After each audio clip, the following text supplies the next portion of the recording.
Hello students, आज हम बात करेंगे हेटरोट्रॉपिक न्यूट्रिशन। ठीक है, इससे पहले मैंने आपको बताया था ऑटोट्रॉपिक न्यूट्रिशन। ठीक है, उसमें फोटोसिंथेसिस प्रोसेस को भी मैंने आपको बताया था। इसमें हम हेटरोट्रॉपिक न्यूट्रिशन में अगर हम देखें तो एक डेफिनेशन इसकी बनती है, mode of nutrition in which an organism obtain readymade organic food from outside sources. देखिए, ऐसे ऑर्गेनिज्म जो रेडीमेड ऑर्गेनिक फूड को ऑब्टेन करते हैं और आउटसाइड सोर्सेज से आपके ऑब्टेन करते हैं, तो इस तरीके का न्यूट्रिशन आपका जो कहलाता है वो हेटरोट्रॉपिक न्यूट्रिशन कहलाता है। अब देखिए, हेटरोट्रॉपिक न्यूट्रिशन जो होता है, इसमें जो फूड होता है वो रेडीमेड होता है। इसमें खुद ही प्रिपेयर नहीं किया जाता है फूड को, और सेल्फ प्रिपेयर नहीं कर सकते, इसीलिए ही हम इसको क्या बोलते हैं, हेटरोट्रॉपिक न्यूट्रिशन बोलते हैं। अब ये जो हेटरोट्रॉपिक न्यूट्रिशन है, इसके बेस पर हम ऑर्गेनिक को क्लासीफाई कर सकते हैं 3 हिस्सों में, या इस न्यूट्रिशन को क्लासीफाई किया जा सकता है 3 पार्ट्स में, जिसमें से एक पार्ट कहलाता है आपका सैप्रोफिटिक न्यूट्रिशन, दूसरा कहलाता है आपका पैरासिटिक न्यूट्रिशन, और थर्ड जो कहलाता है वो होलोजॉइक न्यूट्रिशन कहलाता है। अब थोड़ा समझ लेते हैं कि ये सैप्रोफिटिक न्यूट्रिशन होता क्या है। देखिए, ये जो सैप्रोफिटिक न्यूट्रिशन है, it is a type of heterotrophic nutrition in which an organism obtain their food from the dead and decaying organic matter. जो डेड और डिकेइंग ऑर्गेनिक मैटर से ऑब्टेन करते हैं ऑर्गेनिक फूड को, उनमें जो न्यूट्रिशन पाया जाता है वो होता है saprophytic nutrition. Is that clear? ऐसे ऑर्गेनिज्म को हम सैप्रोफिटिक ऑर्गेनिज्म भी कहते हैं। ठीक है, डेड और डिकेइंग ऑर्गेनिक मैटर से अपने फूड को ऑब्टेन करते हैं। ठीक, इसमें जो एग्जाम्पल्स आ जाते हैं, जैसे बैक्टीरिया, आपने देखा होगा डेड बॉडी को डिकम्पोज किया जाता है बाय द बैक्टीरिया। दूसरा, इसमें कुछ फंगस भी आती हैं, जैसे मशरूम का नाम सुना होगा आपने। तो मशरूम किसी न किसी प्लांट के ट्विग पे लगा होता है, या कोई छोटी मोटी कोई आपकी वुड होती है, उस वुड के पीस पर आपका मशरूम लगा होता है, और उसी से क्या करता है, नरिशमेंट लेता रहता है। इसके अलावा ईस्ट एक दूसरी फंगस हो गई, ये यूनिसेलुलर फंगस कहलाती है, और ये भी आपका क्या करती है, फूड जो ऑब्टेन करती है वो डेड और डिकेइंग ऑर्गेनिक मैटर से ऑब्टेन करती है। तो मशरूम का हम फंगस में एग्जाम्पल ले सकते हैं, ईस्ट का हम एग्जाम्पल ले सकते हैं फंगस में, और इसके अलावा बैक्टीरिया है। इनमें जो न्यूट्रिशन पाया जाएगा वो सैप्रोफिटिक न्यूट्रिशन कहलाएगा। ठीक है, इसके अलावा हम देखो, मशरूम और ईस्ट के अलावा हम ब्रेड मोल्ड को भी एज ए एग्जाम्पल के रूप में ले सकते हैं, जिसको सैप्रोफिटिक न्यूट्रिशन में रखा जाता है। आपने देखा होगा जो पिकल्स होते हैं, पिकल्स के ऊपर आपका क्या आता है, एक फंगस लग जाता है जिसको ब्रेड मोल्ड कहा जाता है। या जो ब्रेड होता है, उस ब्रेड के ऊपर आपका क्या हो जाता है, एक मोल्ड जैसा स्ट्रक्चर ग्रीन ब्राउन कलर का आपका आ जाता है, जिसको हम क्या बोलते हैं, ब्रेड मोल्ड बोलते हैं। ठीक है, उसमें भी सैप्रोफिटिक न्यूट्रिशन पाया जाएगा। ठीक, अच्छा, दूसरा एक खासियत और होती है सैप्रोफिटिक न्यूट्रिशन की, कि इसमें जो डाइजेशन होता है वो एक्स्ट्रा सेलुलर डाइजेशन होता है, यानी जो डाइजेशन होगा वो आउटसाइड द सेल होगा। करते क्या है ये, क्योंकि बहुत सारी हाइफीज होती हैं, थ्रेड लाइक स्ट्रक्चर होते हैं हाइफी, ये कलेक्टिव फॉर्म क्या कहलाती है, माइसीलियम कहलाती है, और माइसीलियम पूरी बॉडी कहलाती है फंगस की। उनसे रिलीज होता है डाइजेस्टिव एंजाइम, जिससे ये बॉडी के बाहर ही क्या कर लेते हैं, डाइजेशन कर लेते हैं, और उस फूड को एब्जॉर्ब करते रहते हैं। नेक्स्ट जो आता है वो आपका पैरासिटिक न्यूट्रिशन आता है।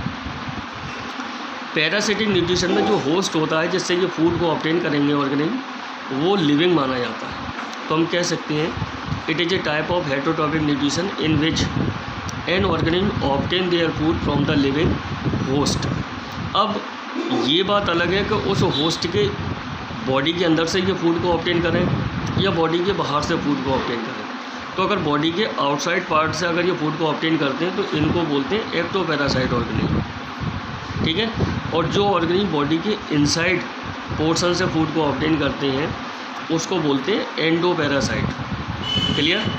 इसमें एक्टोपैरासाइट के कई सारे एग्जाम्पल्स हमें देखने को मिलते हैं, जैसे आपने सुना होगा लीच, जिसको जॉब कहा जाता है, ये आपके पॉन्ड के किनारे आपको मिलेगी, और जो भी आपके कैटल होते हैं उनसे क्या हो जाती है, चिपक जाती है, शक्कर इसमें पाई जाती है और उससे ब्लड को क्या करती है, सक करती है। ठीक है, तो ये आपकी स्किन से सक करेगी ब्लड को। दूसरा लाइस या कह सकते हैं लाउस, ये आपके हेयर्स में पाई जाती है और ब्लड को सक करती रहती है हेड से। दूसरा आपका बेड बग की बात करें तो इनको खटमल कहा जाता है, और ये बॉडी की सरफेस से ही क्या करते हैं, ब्लड को सक करते रहते हैं। आपने पेट एनिमल्स जैसे डॉग देखा होगा, उसमें टिक्स पाई जाती हैं। ये जो टिक्स होती हैं ये भी ब्लड को क्या करती हैं, सक करती रहती हैं डॉग से।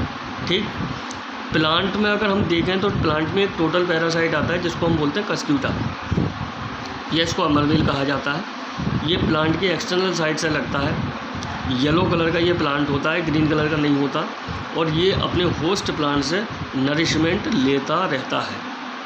ठीक है, तो एक प्लांट का एग्जाम्पल हो गया कस्क्यूटा, इसको अमरवेल कहा जाएगा।